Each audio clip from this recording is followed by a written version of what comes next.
Hi and welcome. I'm your host, Michelle Marchant Johnson with Love Life Coaching, and I'm so excited to welcome today as a wonderful guest, and that is Dr. John Gray. Welcome, John. So happy to have you here.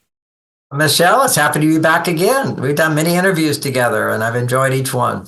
Me too. Me too. It's such a blessing and such a gift, and your work has made such a difference in my work, and I believe in the world. So I always feel like it's a great honor and privilege, and I'm very grateful to you. Thank you. Always happy. You're And of course, Dr. John Gray is a household name for many, many, many of us and has been for many years with his best-selling book, Men Are From Mars, Women Are From Venus. And of course, he's written many books, and some of my favorites that I use a lot in my work now are Mars and Venus, Beyond Mars and Venus, and Mars and Venus on a Date, because I work with a lot of single women and a lot of women that are in relationships wanting to make their relationships better. And I just can't say enough good about Dr. John Gray's work. I think it's amazing and deep and incredibly valuable. It has been in my own relationship and my work. And of course, you're always invited to go to Dr. John Gray's website, which is MarsVenus.com. And he has resources there and gifts and a wonderful course called Understanding Men, which is some of what we're going to be talking about today. Yes. And Yes. John will tell you about some other things that are available there as we discuss our topics today, but wanted to bring those things to your attention. And also, if you enjoy these interviews and these conversations, please give us a like, subscribe to the channel, and leave a comment or a question, because I'm always like paying attention to the comments and questions for additional things to talk with John about as well. So with all of that, John, we have a great opportunity at the beginning of this new year to kind of set our course to make our relationships better or to find that great relationship.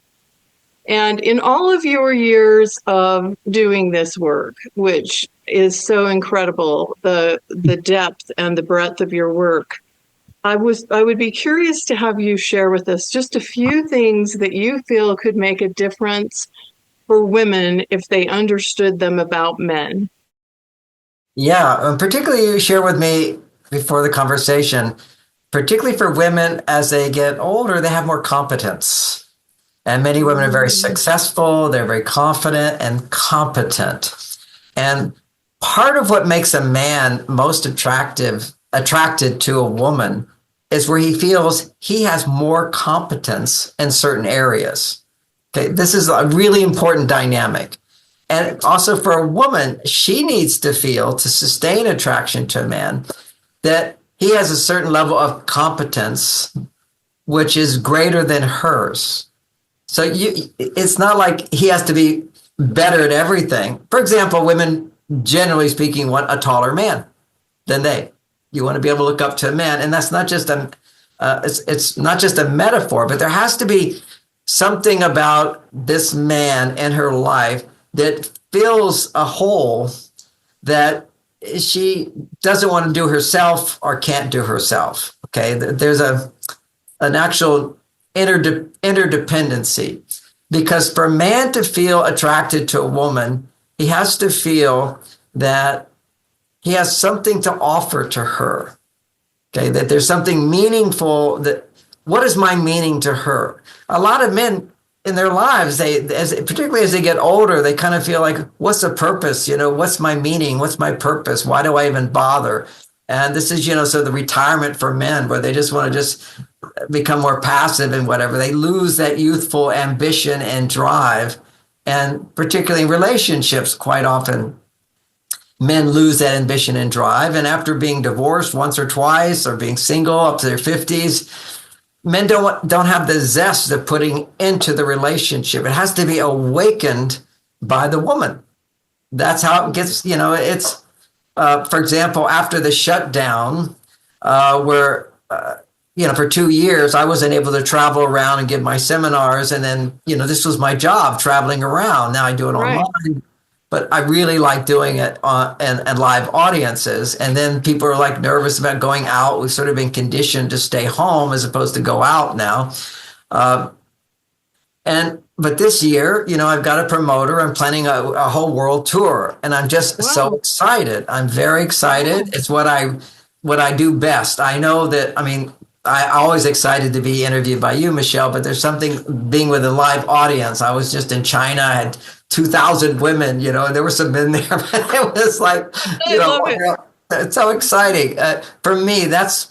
For the last 40 years, that's what I do. I travel around and I give these talks and I help people and their lives are changed. So for me, wow, I feel so lucky. So just the thought of I'm going to be able to do that again this year gives me so much energy, so much enthusiasm, brightens up my life. And that's called a man with a plan. Okay. One of my chapters of a book once was a man with a plan, a woman with a smile. Now, why I say that is that when I'm giving that talk, what I want is my audience to applaud for me. Okay, it's getting paid is good, but even better if you have enough money in your life is to have people clap for you, to appreciate you. This is the male side of every man. It's the male side of every woman. Women have a male side. You don't want to go to a job that doesn't pay you. You want to get reward for it. We're doing this talk today. We want everybody to put in their likes, that we can share this message with more people. It's a response. We're all looking for that response that says, I make a difference. Okay, that's our male side. And women who are, as they get older, naturally, their hormones are changing and their life experience, they have more confidence, they have more competence, they're more can-do. So when you're a can-do woman, it's very easy to be on your male side. And to some extent, hard to get back to your female side. So what is the female side? Well, I gave the example of I'm giving a talk to an audience and they're clapping for me. They're the female side. They're the person I'm serving. They're the person I feel I can make a difference with. And what I'm looking for is their appreciation and their response.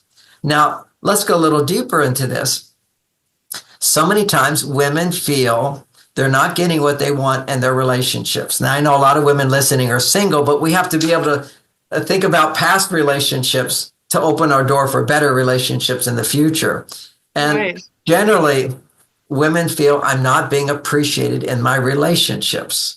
It's a very common thing. And the relationships they've had that didn't turn out well, it hasn't worked out, they didn't feel like they had value because they're on their male side. On the male side of us, is you feel you have value when people appreciate you, when people pay for you, when projects get completed, when you set goals and they're done. If you set goals and they don't happen, you feel I have no value. So it's like, what is my value? Well, you can easily find your value in the workplace when you're confident. But then you're over here and you're in a relationship with a man and he's not treating you or is attracted to you or is attentive to you. He's not motivated to you. He's not interested in you. You can easily think, well, I must have no value to him, so I should earn that value. Right. Okay? This is the mistake. When you have to earn your value, you don't realize what is your value in a relationship with a man. And your relationship, the value with a man is just like you want a man with a plan, a man who has goals, he has energy, he's motivated, he's not just sitting back watching Netflix.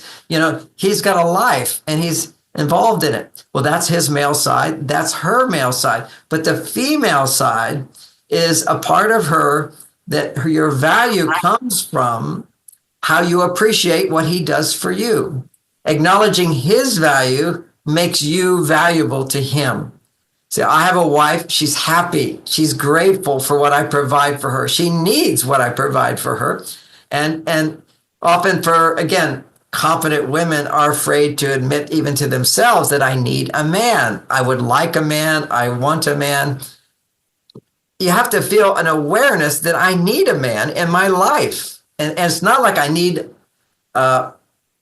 only a man. Okay, you need friends, you need a job, you need children. If you're into children, you need a time in nature, you need time for vacations, you need to eat food. You eat your food and then you're done. You're not needy to need food. You're not needy to need a man in your life. But the reason I emphasize this word need is because competent women often feel like I can do everything. I don't need a man. I would like a man. It's humiliating to say, or embarrassing to say, oh, I need a man. And there's also the fear that goes with that, which is I'm afraid of sounding needy.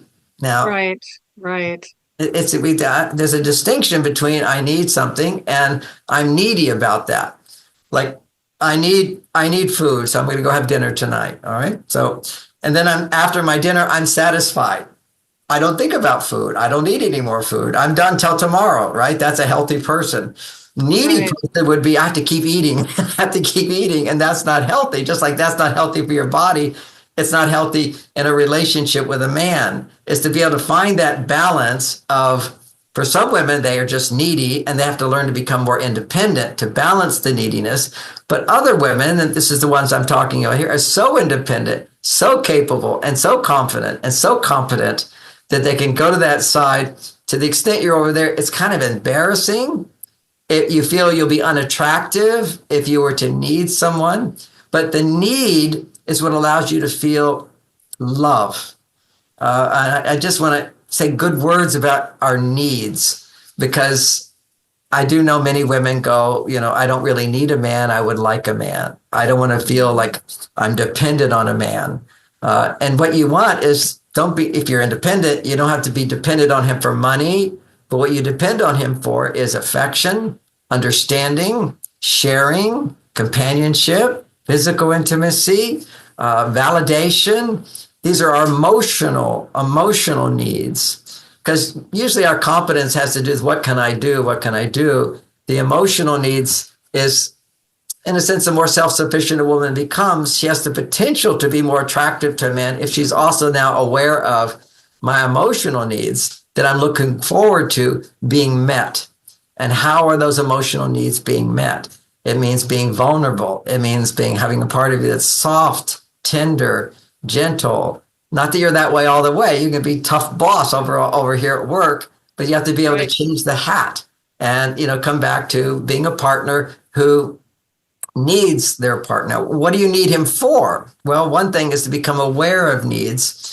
And one of the ways you can become aware of your needs is to be really honest to yourself about your emotions. See, this is a very vulnerable thing. And in the workplace, you can't be honest about your vulnerable emotions. Even, I can't do this. You can't say that. You can't say, oh, I'm overwhelmed. I have too much to do. I'm stressed out. You can't do that. You got a smile on your face. You're in service to other people. It's all about them. But an intimate relationship ideally is all about her and about having him be successful in being all about her. I said something that's a little foreign to most people, which is, well, reciprocity is it should be all about her and all about him. But what I'm saying is it should be all about him being successful in providing for her. And if he can do that, and we'll get to how he can do that and how she's responsible to get him to do that. He's not, it's like a diamond in the rough. You got to do some work to get the diamond out of there. You're not just going to, right.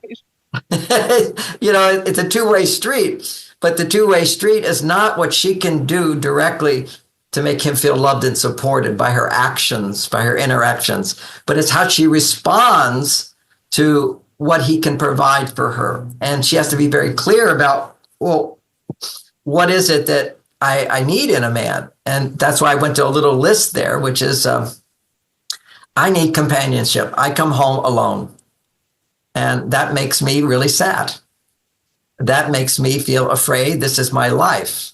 That makes me angry that all the good guys are taken. That's how you feel at those moments. See, this is our emotional vulnerability. We don't share it to everybody. You're going to share it in the workplace, but you have to share it with yourself. And maybe when they're doing coaching and counseling with you, Michelle, as most therapists will do, you hire somebody where their job is to make sure it's safe for them to reveal what they're feeling inside without somebody holding it against them, without someone judging them.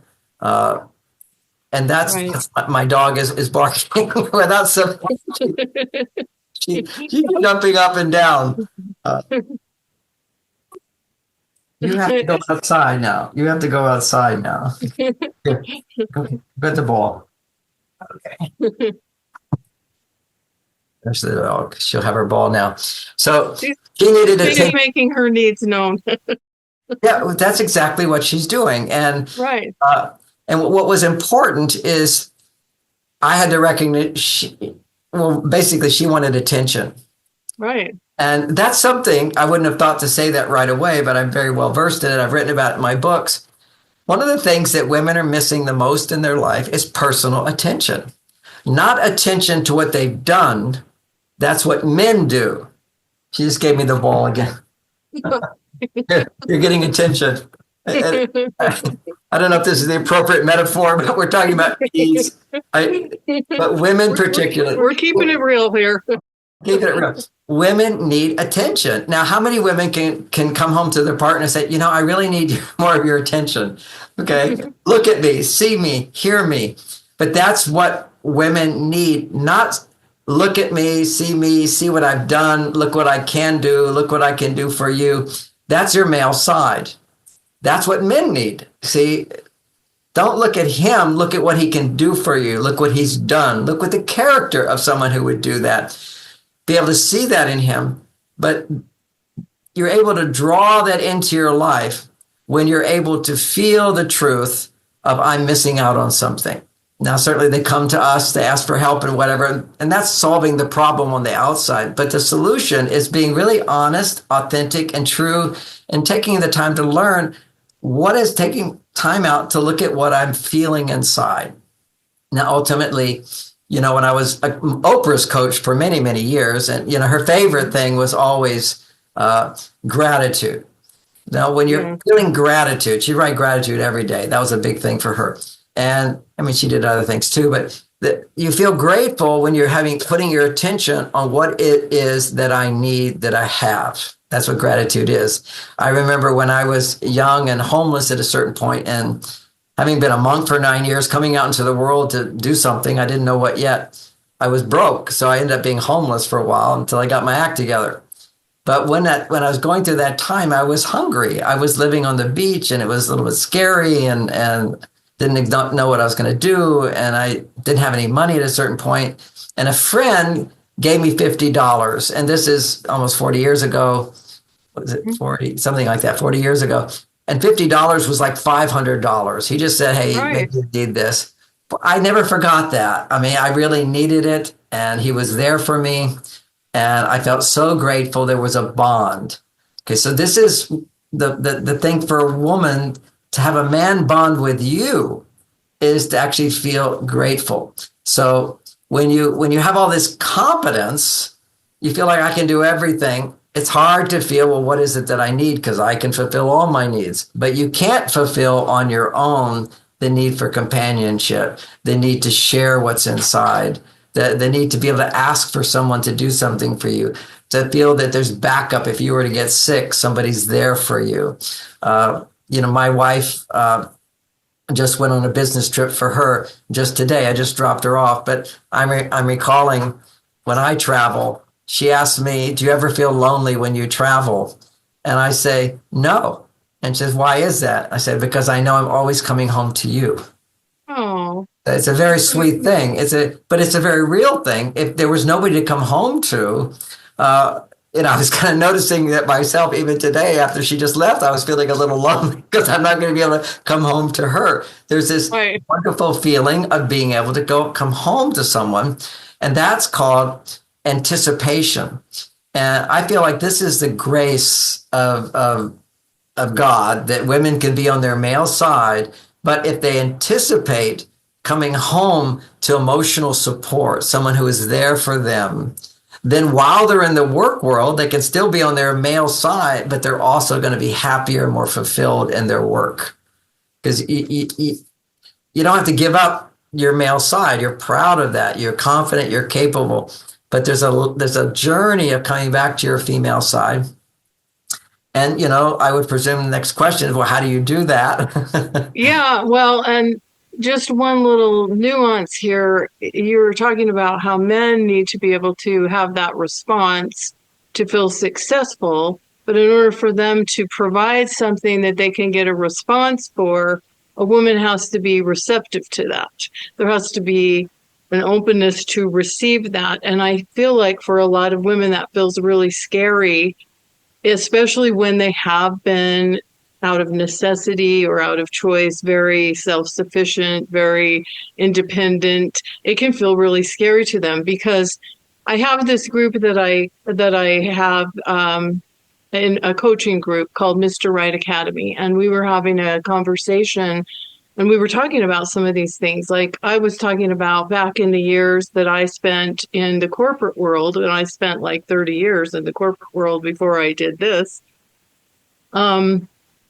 I would come home from these business trips or all of these exotic trips overseas that I would take with my friends, but I would come home alone. There was no one to share those things with. There was no one really that interested in hearing about them or seeing my pictures, or just, coming home to an empty house that felt lonely. All the upkeep of the house and maintaining of the yard and, arranging for people to come, all of those things were mine. And it felt kind of scary sometimes to open myself up to relying upon someone else. And one of the other women in the group, who is successful financially, very well set, doesn't need a man for that.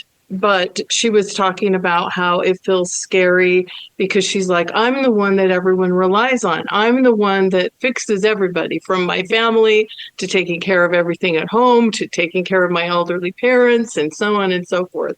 So I think it feels women have to be receptive to receive what a man can give in order to have him get that response, that appreciation, that acknowledgement, that feeling useful, like he has a place in her life. And I think that feels scary for a lot of women. Well, I think the important thing to step into, yes, it's scary and it doesn't feel natural. Okay. Okay, yeah. Doesn't feel natural. It's going to take willpower. That's why we need some guidance here. It's just like, it's so easy just to eat whatever you want to eat, and then you find you're not healthy. Then you need somebody to guide you. Okay, what is it you really need to do in order to be healthy? And usually it's overcoming some willpower. It's overcoming, you have to go, okay, I'm going to deliberately do this. It feels very natural for me to eat a bucket of ice cream, for some men just drink till you're dead, so Right. because it feels natural and you don't feel like, shifting. You have to use your mind here and understand, okay, what I need to do. And what you just described is a very common feeling that women have when they're more accomplished and more on their male side. And so what is it they're afraid of? What they're afraid of, and you can add to this, but they're afraid they will be seen as unworthy, that the person doesn't reciprocate. See, it all comes from a feeling for some women that I have to prove myself by doing, instead of recognizing I don't have to earn the approval of others. I don't have to earn love from others. There are people in this world that will love me for being me, for who I am. And that's the fear. That's like so profound, and mind blowing, I think, for a lot of people. Like that there are people out there that you don't have to earn, in this case, a man's love in a romantic relationship. That there is a man out there that will love you for who you are. Like that's like a revelation, I believe, for a lot of women. Very, very important. And the reason it seems so foreign for some women is because for you to love a man, he does need to earn it. See, you shouldn't just go out and love any man who sits on the couch and does nothing. Right. Here's the real difference between a fun way of looking at the difference when people say, oh, we're not that different. Okay, imagine here you are. You've got a man who's financially successful, and you ask him, hey, do you care if your wife makes money or not? Yes, I don't care at all. I prefer even, I want to do whatever makes her happy, but I'm happy to provide for her, and she can do whatever she wants if it's going to make her happy. That's the way men think. Now turn that around to the woman who makes a lot of money and she's married to a man who says, I'm so lucky I'm married to you. I can just play golf all weekend long. and she comes home stressed out. He says, "Honey, I'm just so lucky. I played video games all day today." Right. He did what made him happy, does not make her happy. But No. but a woman's happiness is what makes a man happy. That's the whole thing. A man with a plan, a woman with a smile, that she has ways to be happy, which are not depending on him and not depending on earning from others, being on her male side. That can be part of what makes her happy. But what his job is, in a sense, is I need a man in my life to make me happier. I'm a happy woman. I need a man to make me happier. And how you go from happy to happier is by being aware of your emotional needs, which is what you don't have that you can't give to yourself, which is someone giving you a hug. You can massage yourself. Okay, you can give yourself hugs, which is good to do. You can hug your inner child and love yourself. That's a good process to do. But there's a whole different reality of when somebody comes home, say, "Honey, where are you?" Or you come home and your husband gets up right away and says, "Oh, let me give you a hug. I missed you." And you give a nice 10-second hug. It's very, very sweet. And of course, you wouldn't expect a man to do those things unless someone instructs him that's what you're looking for. That's what you need. That's important to you. And most people go, I remember I teach hugs. I teach couples 4 hugs a day, a minimum. Okay. I wake up, I find my wife, give her a hug. Where are you, honey? I'm going to leave for work. I'm going to find her first and say, I'm going to work now. I'm going to give you a hug. Where are you? And then when I come home, the kids are wanting to see me. I say, no, where's your mom? I don't say no. I just say, where's your mom? They immediately tell me, mom's upstairs, mom's downstairs, mom's in the garden, mom hasn't come home. So they show the priority. She's a priority to me. And then sometimes I'm the one who stays up late watching the news or something. My wife's going to bed or getting ready for bed. I'll say, oh, you're going to bed? She says, yes. I run to give her a hug because she's taught me that giving hugs helps me feel loved. Men don't realize that because hugging me doesn't necessarily make me feel loved. Okay, I like it. I like it a lot more now once I learned that when I give her hugs, it makes her happy. The thing women don't understand about men is that he may not want to do something, but if you say it would make me really happy and he experiences that it does make you happy, then after a while, he wants to do that thing. I actually love giving hugs now. When I was younger, I was like, who cares about that? So a change happens in a man.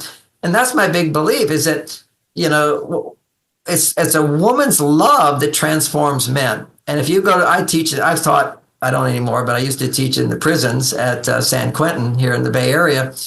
And all these men, they have no connection to their heart. They were never felt love from their mothers. And the mothers couldn't feel love because they didn't feel love from their husbands. There was a dangerous situation. The dark side of life is, one prisoner was there and as a child, his trauma was his father was beating his mother and he got out a gun to shoot his father and the bullet went through the father and killed the mother and both of them.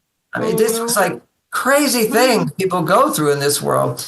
And it's all a matter of, not having connection to the heart. And the connection to the heart happens through the female.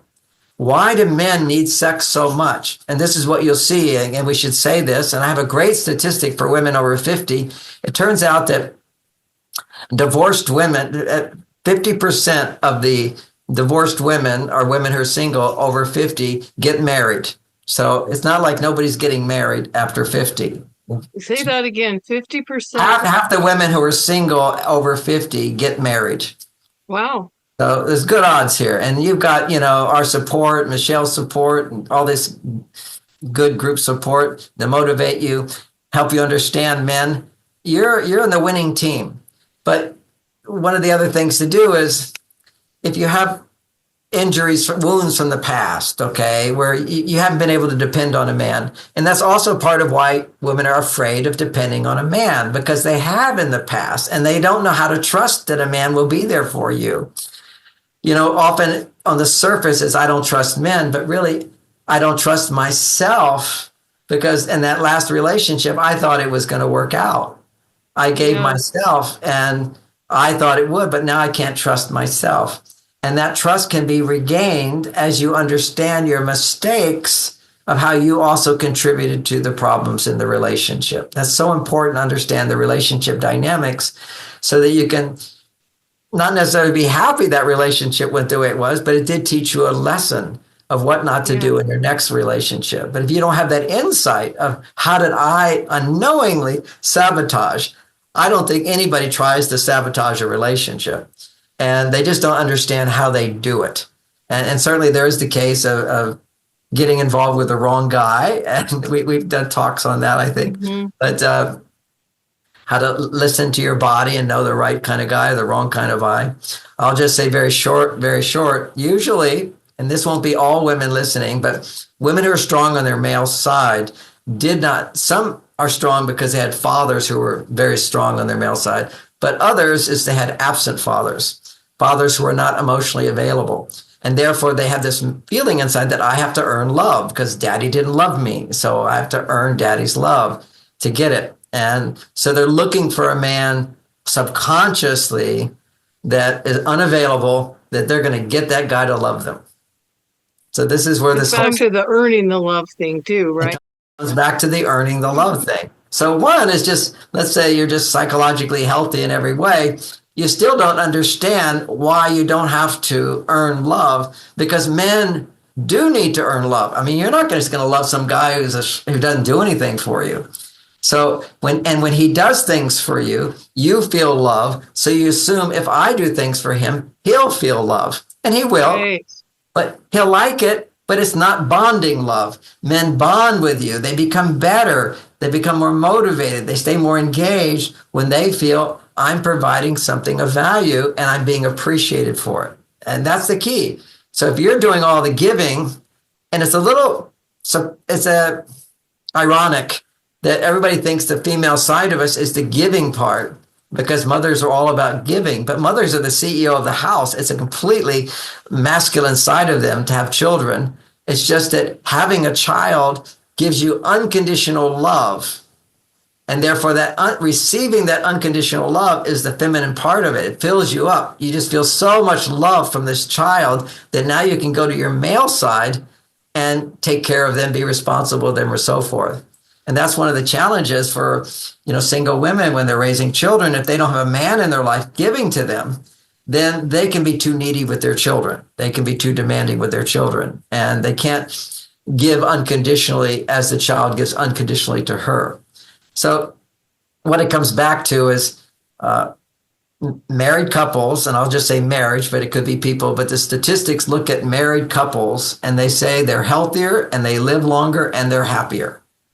That's the statistics, self-reported, but also actual scientific data showing that they live longer and that they're healthier. There's so many benefits of having a companion in your life.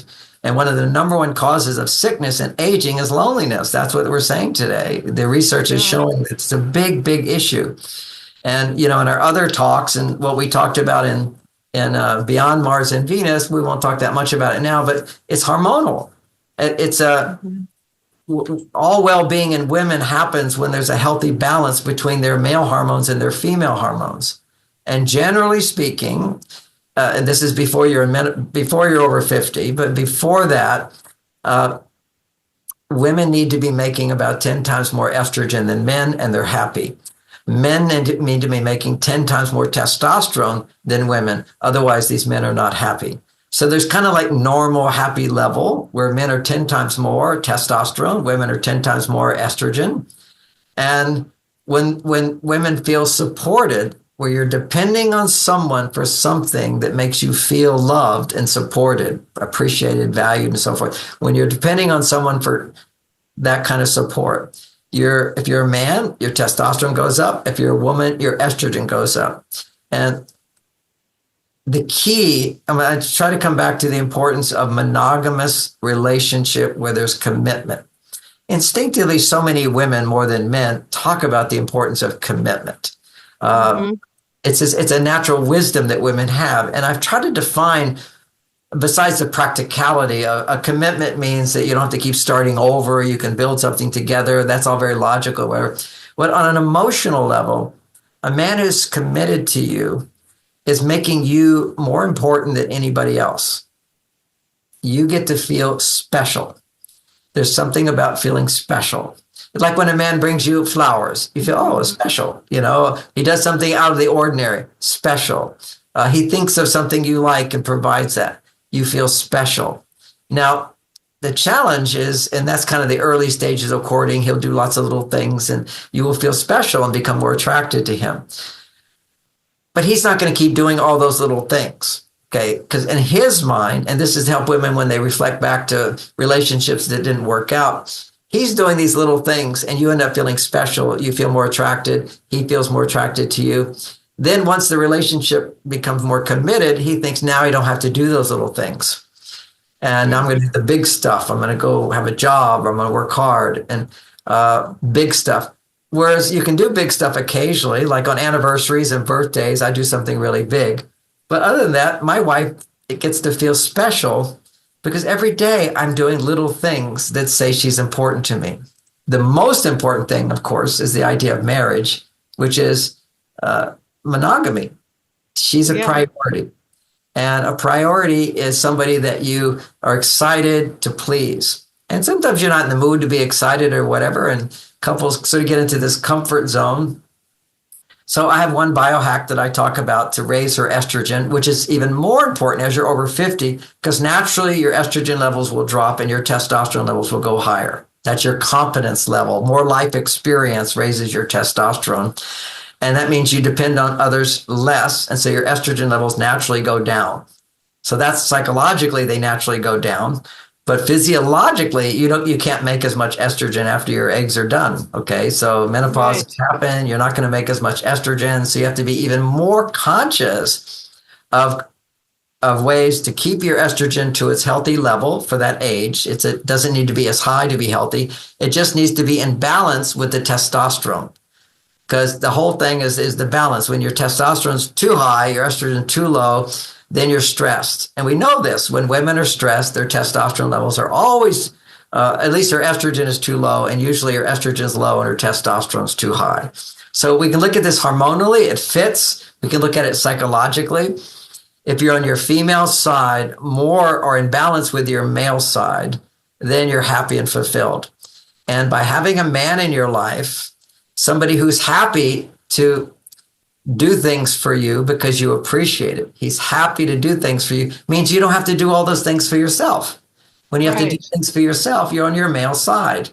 And I'll put this all the way to, the sexual level. When you've got your vibrator and you're taking care of your sexual needs that way, you're missing out. And each time you do it, you're disconnecting from your female side. You're being the man. You're doing everything for yourself.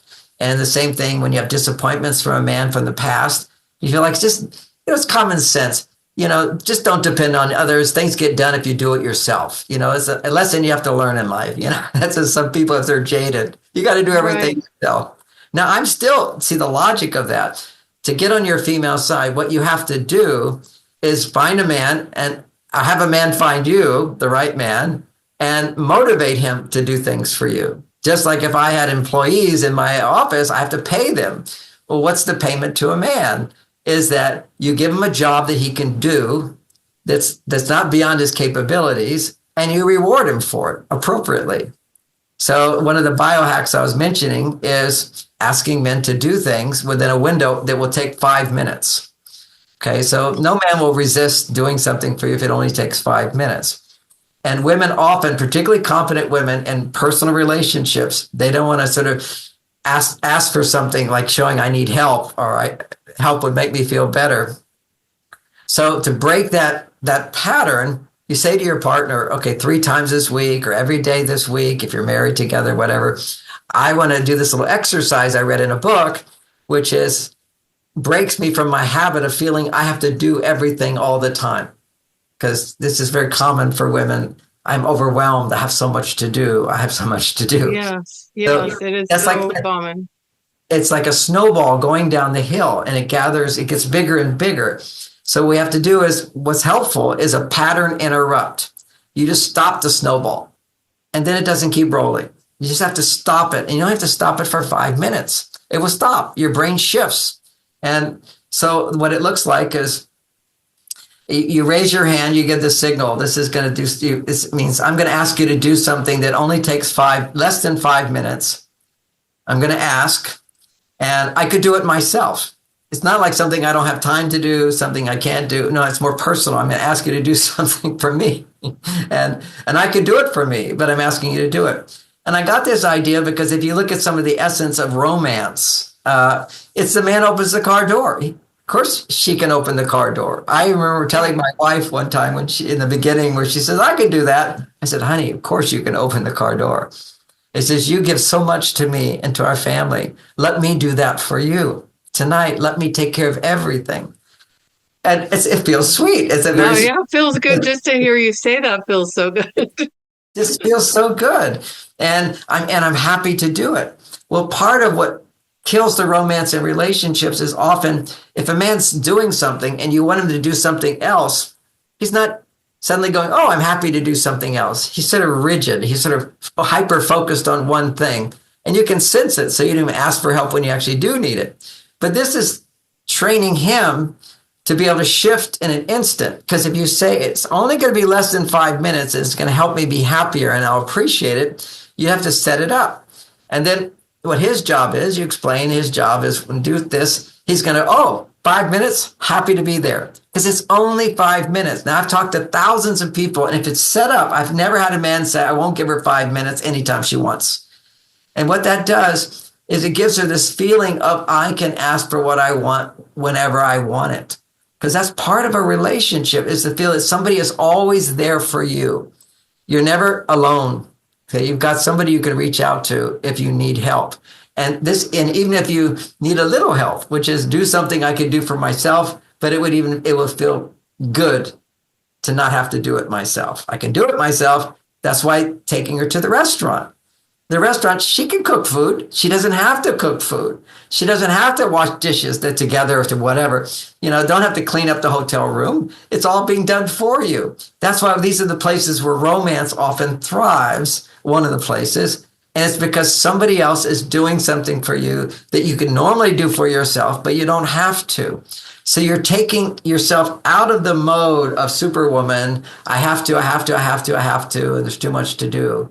And you shift that snowball from going down the hill into, well, here's something I don't have to do. Something that'll be nice that I don't have to do. And so it looks like foot massage. It looks like cleaning up the kitchen. It looks like making me a cup of tea. It makes me, the later one she's doing she'll say, would you before we're going to bed, she said, would you get me a glass of warm water? I say, sure, happy to do it right away. But she waits till I'm already in bed sometimes just to test it out. And I recognize, I know this is like a little thing that scores big, makes a woman feel special, as opposed to some person you have to always sort of earn their love. No, and you have to do something first for them to do that. And you have to only ask at the right time. It's like a freedom to have in a relationship, and it doesn't take a lot. So that's one of the simple hacks. Another one is 2 hands up, which you don't always have to put 2 hands up, but it means I need your attention for 10 minutes. Okay. If you say to a man, I just need your attention for 10 minutes, and you just set it up. I love you. I know you love me. And sometimes I just want to feel more connected to you. And it's okay if you don't want to talk, if you don't want to say anything. I just want to talk for 10 minutes and I'll feel connected to you. And that would be awkward unless we understand that men and women are different. He doesn't need that, generally speaking. But what it does, it raises estrogen. It will always raise estrogen. If you talk and say what you're feeling, it's even more. You can talk about what's going on in your life today. Here's an update on my day. And don't even wait for him to ask. Okay, you can just say, oh, so glad you're here. Today, this happened, and kind of a little bit of report and express a little feeling. What draws a man in, because men typically are not interested in those things, the mundane things of the day. If there's a problem, he'll get interested. Let me solve it. But it's important just to be able to talk about what you're feeling, what we call small talk. Women are very good at small talk. Generally, men aren't. And therefore, communication stops. And then she has to try to get him to talk, as opposed to he doesn't need to talk. He doesn't need more estrogen. Generally, men need more testosterone. And one of the challenges, again, is when women don't understand that men are different, and this is particularly men over 50, naturally their estrogen levels are higher. And naturally their testosterone levels are lower, unless they're practicing these skills that I'm teaching. Mine at 70, I'm just 73 now, are 50% higher than when I was a young man because I practice these skills. One of the basic skills is I don't complain. I don't complain out loud. And if I do it with my male friends and more as a joke. Okay. I don't complain about situations to my wife. And women, like, they see you a little stressed and they want to get you talking, and then they want to get you asking. Because that's what feels good to us. It's what feels good to you. If you can just share what's going on without somebody interrupting, oh my gosh, because talking about problems, talking about your feelings, positive or negative, will always raise estrogen to higher levels, and it feels good. Now, men don't need more estrogen, generally speaking. We need more testosterone. And the older we get, we have too much estrogen. So we don't want to encourage that. What we want to encourage is him having more testosterone. And think of testosterone as like, a Zen master who never complains about anything. His testosterone levels will be off the chart. Qigong masters. Sometimes I watch Chinese movies. I teach a lot in China. And the heroes never complain about anything. They're super, they're masters, and they use their kung fu to protect everybody, but they're never aggressive with it where they'd start a fight. They just protect people. It's the best of masculinity is you don't whine, you don't complain. And yet we're sort of conditioned that we're all supposed to talk about feelings. And most men who are single at 50, they've been with some woman who's been trying to get him to talk about his feelings. It's such a fresh breath of fresh air when a woman is not trying to dig into a man, trying to go into him to know what he feels, but to let him go into you. He penetrates you. You open up a little bit more by sharing more of what's going on inside of you. So that's another key factor. But how do you feel appreciation for a man if he's not doing things for you? Your tendency is to then try to earn some love, and then you think he'll be through reciprocity, he'll do things for you. But when you do a lot for a man, the message he gets is, oh, I must have already done enough. See, it's the flip side. If I do something for a woman, she has like a gene that says, oh, now I have to do something for you. Let me do more for you. You did all this for me. Let me do that for you. And that is healthy. That means my female side, my need was met. Now I can go to my male side. The dysfunctional aspect of women is when they go to their male side and their female side has not been supported. So rather than I give to get, I receive and I give back. That's the female polarity, the healthy female polarity. I receive so much, now I have the energy to give, as opposed to I'm so empty, I need somebody to fill me up, so I'm going to go earn it. That's healthy for men. For men, we have to go out and earn it. If earning builds testosterone, not having to earn, but receiving. But what if he's not giving? What do? You ask. Yeah, what do you do? You have to ask. That's a whole thing. It's an art that women have never had to learn because they already picked the man. They already knew this man could make money.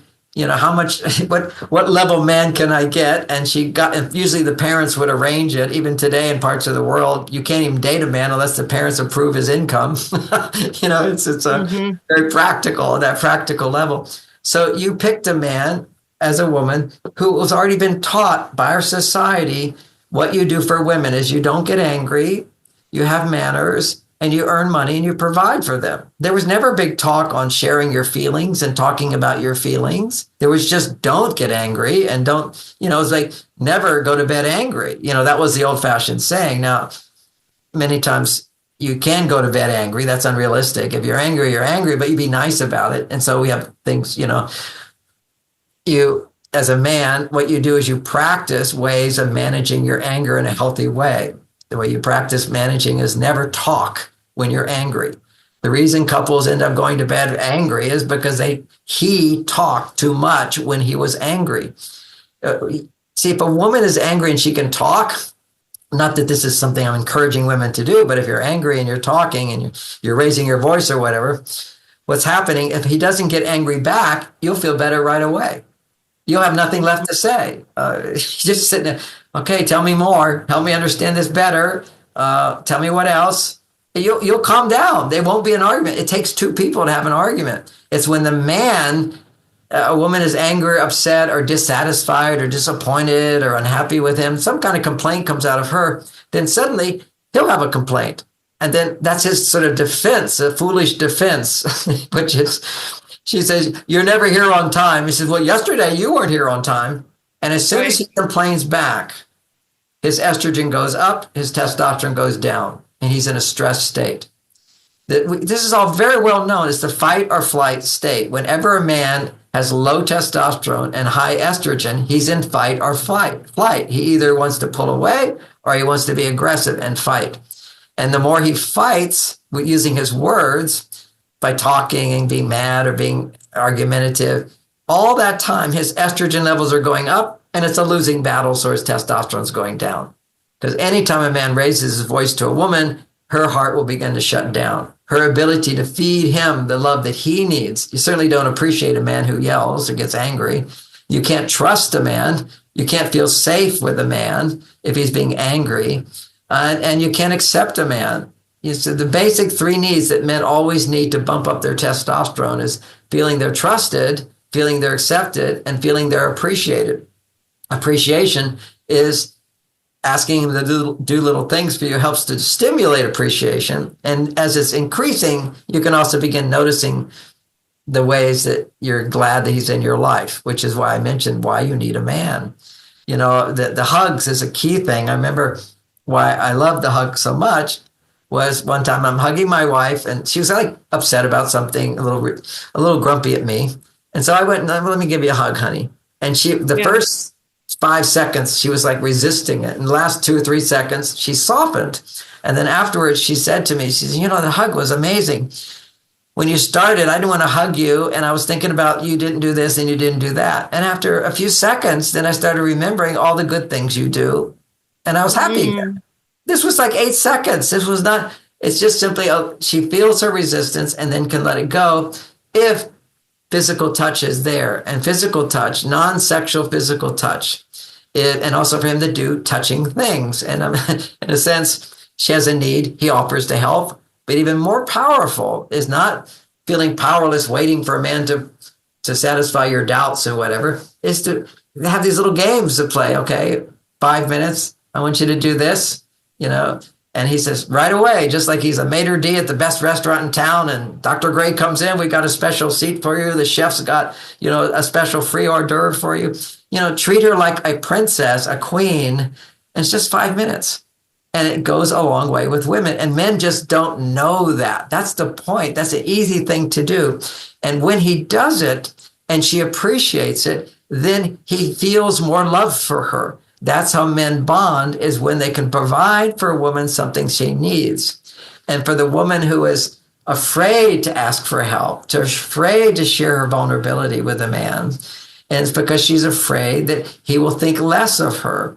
And part of that on a practical level is she thinks he will think less of her because when a man was to do that, she will think less of him. In the beginning, it's sweet. He shared his feelings, what's making him unhappy. And then after a while, you go, wait a second, I don't want to be his mother. So many times women end up losing sexual attraction for their partners. They feel like I'm his mother. You can't have a sexual attraction for your children. And he loses attraction for you if you're behaving like his mother or feeling like you're his mother. And, with your children, you don't resent your children as long as you're getting support from life. You want to pour unconditionally to them. And you're giving to them unconditionally. But when you're giving to a man unconditionally, you're going to feel resentful. There has to be this reciprocity where when you're fulfilling his needs, he needs to be fulfilling your needs. And if you're not needing him financially, then you have to realize, well, what do I need him for? And that's where Maslow's theory of hierarchy of needs comes in, is that when your lower needs for survival and security are being met, you can do that yourself. Then your next highest need is to be in relationship where you don't have to do everything. Somebody's doing things for you.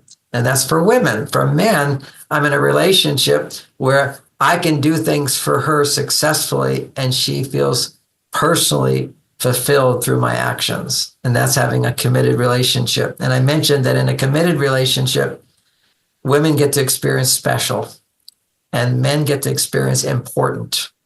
I get to be important because I'm the guy that makes her feel special. I'm never going to be important. There's always going to be somebody in the world more important. Men are comparing themselves just like women compare. There's always that, this person has done this and this and this. I was just listening to somebody who was a friend of mine who just made, he told me he had $8 billion. I immediately shrank. Wow. for I can't even do the math on that. I can't. Right. You can't even imagine that. But, this is like one of my friends that we're going along in life together. We're in our 70s and he's made $8 billion. Not that all I care about is money. Money's a part of my life, but I'm not like that. And I just felt myself shrinking. And all it took for me to get out of that was just spending a little time with my wife and feeling my love for her and her feeling her love for me. And then that's real importance. This is and she does hold me as important. I am the person that makes her provide so much for her. But when I look at it and analyze it deeply, she is more special to me than my children. Okay, this is really key. You love your children, you give your life for your children, for sure. I mean, there's that bond. That's another special kind of bond. You're not living with your children when they grow up and everything. They're out of your life. You wish them well. They're always your children. But when you can have those feelings of that's making your wife number one. And the way you do that is by behaviors, through your actions, by doing little things that say she's important to you. And so that's where, my book and this book and Men Are From Mars as well, there's a list of 100 things that men can do, lots of little things that will raise the estrogen in a woman so she can feel special. And there's also a list of 30 things a woman can do for a man, but really they're all about how she responds to him. And if she was responding to him with complaining, she loses points, so to speak. But if he makes a mistake and she doesn't complain, you get 50. If the bigger the mistake, the more points you get. Let's say I'm late for dinner, 2 hours late, happened one time. And Bonnie did not make a big deal out of it. She was upset. She wrote me a note, said, your food's in the refrigerator. We'll talk tomorrow. And I was like so relieved. Okay. That could have been worse for sure.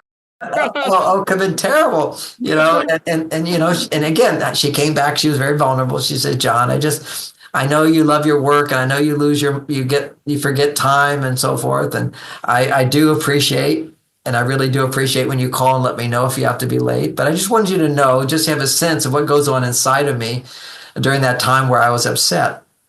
Because I'm not upset with you now. I know you do your best. But when I'm going through my process inside, I'm feeling like, well, why should I make a meal for him if he doesn't even come when it's warm? Otherwise, I feel like no motivation to cook.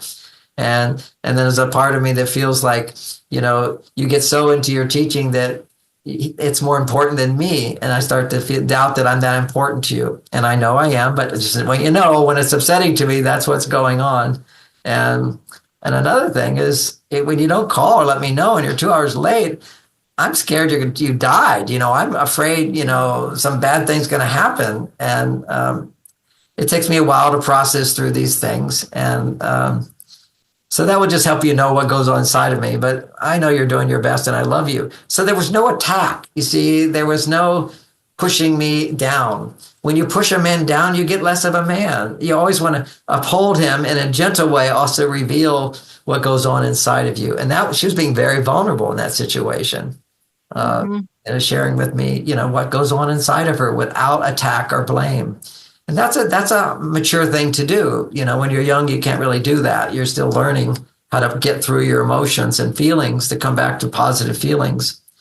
And, in our other talks and all my books, I explain that if you're upset with your partner, to write out your feelings. And if you're single and you don't have a partner, notice when you're feeling lonely and sit down and write out what I call a feeling letter, just to connect with your emotions. And it's worth a good cry. It's, feel sorry for yourself. It's okay. It's like if you see somebody who's hungry and in pain, you feel compassion for them, feel compassion for yourself, and feel the tears of a vulnerable person inside. And sometimes competent women just have a hard time getting there. Some can, but writing will do the trick. And the process is I'm frustrated or I'm angry because I'm alone. The last guy was this. Your mind has all these reasons. I don't have time for a man. The men all taken. I'm angry. I don't have someone in my life. Let yourself be angry about it. And then shift.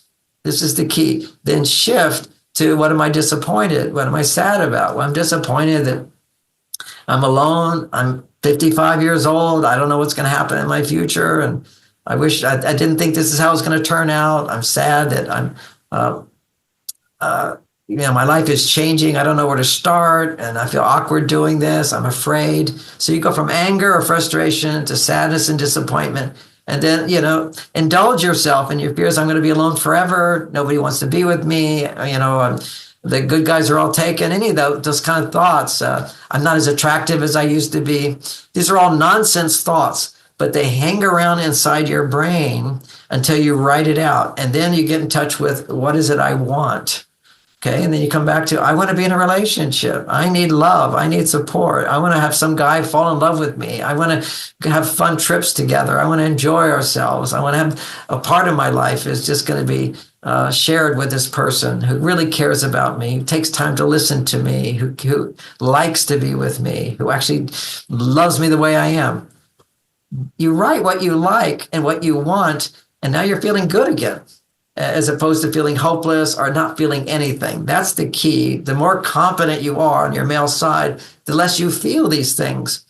It's healthy for a man to not feel all that stuff. We have this mistaken identity that all men should talk about their feelings.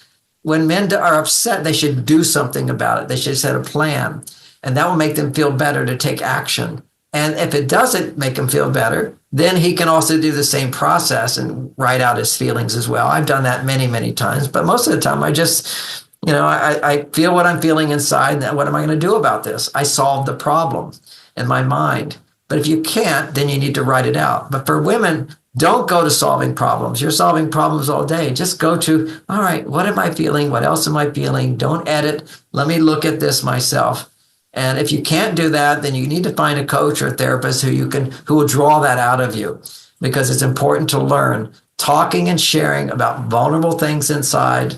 Vulnerable means I'm not perfect. I don't have it all together. I don't know what to do. I'm feeling a little crazy. I'm really sad. I feel bad. All that sort of stuff inside, the demons inside, write them out. And then come back to feelings of what I want, what I need, and what I'm grateful for. And you gain the power to come back to your female side. Because ultimately the female side is happy, it's appreciative, it's grateful, it's attracted to, if you're heterosexual, it's attracted to men. It finds men attractive. You want to have the man in your life. You can delight in that. You're able to feel confident in yourself, so you can ask for help. You feel worthy. You don't feel you have to earn the praise of somebody else. And that all comes by just after you look at negative feelings, come back to your positive feelings, what I want, and then what I'm grateful for, what I'm happy about, what I realize, what I know to be true. And then you're back, in a sense, you're back in the saddle, but you're both on your male side and your female side. You're balanced. I think that's so powerful, because I do think that process that you just described, well, all of these hacks that you've just described are fantastic. But that process of writing out and allowing yourself to feel the disappointment or the hurt or the sadness or everything that you're experiencing and not having what you want, and, allowing that to come forward, and the doubts and the fears and the sadness around that. And then being able to kind of see that, get it out. It's not just operating underneath the surface, but get it out can help a woman then to be able to reconnect to, what are my desires about this? What hopes or dreams or desires do I have around this? And then it helps her connect with that emotion. Because one of the things I find to be true for women who have been operating on that masculine side for so long is they're not always really very connected to that emotion.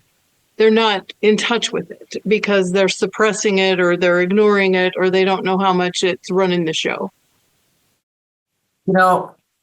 As much as women think they're in touch with their feelings, I've been doing this for 40 years. It's very hard for them to actually articulate, I'm sad about this, I'm afraid of this. They can usually do one emotion if you ask what the emotion is. Okay, if you can really see she's angry, you're angry about this. Are you disappointed? Are you sad?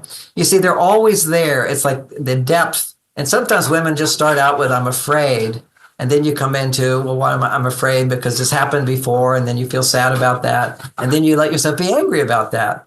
And so it doesn't always have to be in that order that I just mentioned, but those are your three beautiful colors: the anger, the sadness, and the fear type emotions, and then what you want. And sometimes there's just some dark crayons in there of what I feel bad about, what I feel regret about, what I feel bad about. Occasionally I get caught into that. I just write it out, and then I say what I'm wanting, and I'm back into the flow. See, all negative emotion is blocked desire.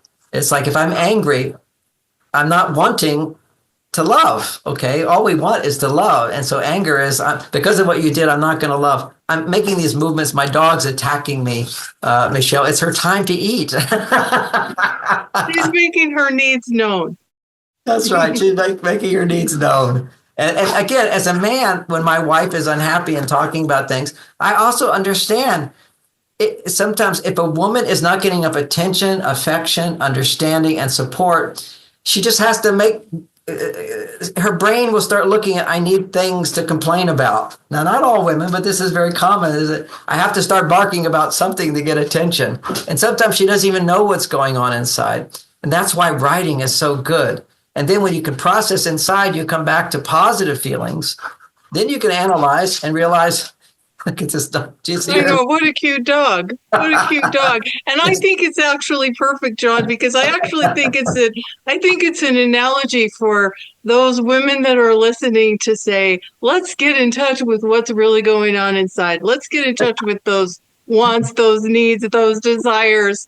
Let's be courageous about sharing them and asking. I think it's a perfect analogy. Okay. My dog's been ignored too long today. I sit in this office doing interviews and counseling all day long. Listen, I'd like to finish up, Michelle. She's putting her paws up and saying, 10 minutes now. She wants her 10 minutes. She's calm for a moment. And what happens is, as we're finishing up, I hope people will put likes. I want to remind people to put in the likes and subscribe to Michelle's channel. Also, if you want more information from me, although she's got a lot of my best interviews already on YouTube, but go to MarsVenus.com, and we have lots of blogs. We have our favorite, most popular course is Understanding Men. It's right up in the courses section. Understanding Men is a 6-week class. Also, at the top of the page, it says, it's a supplement that I've been promoting for 25 years. I helped formulate it with a scientist, and it helps to balance the hormones, lowers the stress in the body, and balances hormones. If you're doing these behaviors, it's not a drug. It's not going to change you unless you're doing some of the behaviors, but it gives your body what it needs the most. And it's 5 pages to explain everything that's in it. So if you push the button, it will take you to Amazon, where it has 5 pages of information about how this will help women or men. It's really a very helpful supplement. I really love supplements. I think they're very helpful. And particularly as I'm planning to travel in the new year, I'll be doing more supplements because they can't get organic food in restaurants, on planes, and anything. So you're not going to get your nutrition. So supplements can be very helpful. But this is just one for everybody. Now, at the bottom of the page, it says contact us. And you can ask questions about where our website works or whatever. But also you can ask, say you're interested in our health program. I have partners who promote the products that I use, and they'll be happy to guide you through a process of being healthier. And it's free. The guidance is free. And the reason I got really excited about this, Michelle, is as I got older, I noticed my energy levels were dropping. And this evidently happens to a lot of people. Their energy levels drop because we lose muscle mass as we get older. And if we eat more protein, you have a chance of building muscle mass, even if you're not going to the gym. I know everybody says you will build muscle mass if you're going to the gym. A lot of people just don't do it. I know you're a walker, I'm a walker, but it doesn't get rid of all your muscle. Your muscle mass still gets less and less. And so it turns out there's a lot of new research showing that if you amplify the amount of protein that you put into your body in a easy to digest form, your muscles will grow and excess fat will go away. And that's been proven even without exercise. Now, if you exercise, that's great, but you need more protein as we get older. And we can't, usually we can't get that protein. We can't digest the protein fuller if we have our health is compromised in any way. If we're stressed, the body doesn't digest protein very well. And if you were to eat protein and you're good at digesting it, you're still only going to get about 20 to 30% of the amino acids. What you want from protein is amino acids that build the muscle and build the brain.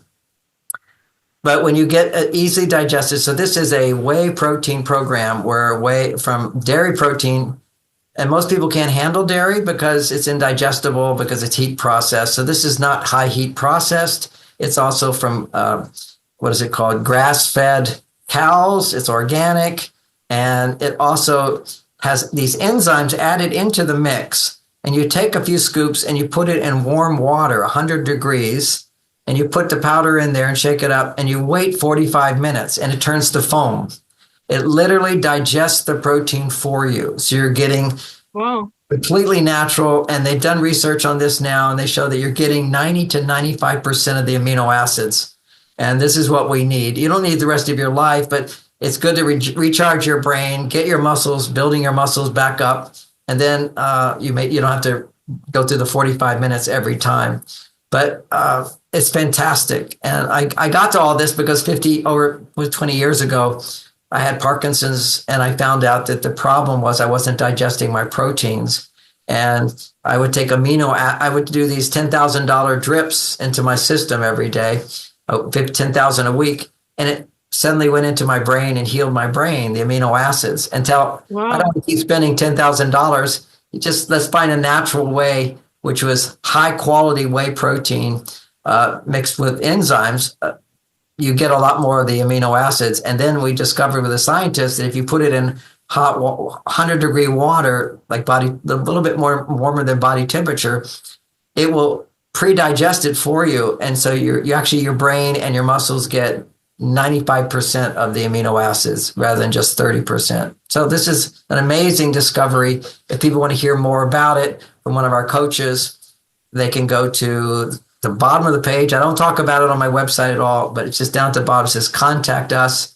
And there will be, you put in your email, what you'd like to, if you're interested in that muscle protein program, somebody will contact you. If you want to put your phone number down, they'll do it more quickly, but they'll certainly respond to your emails as well.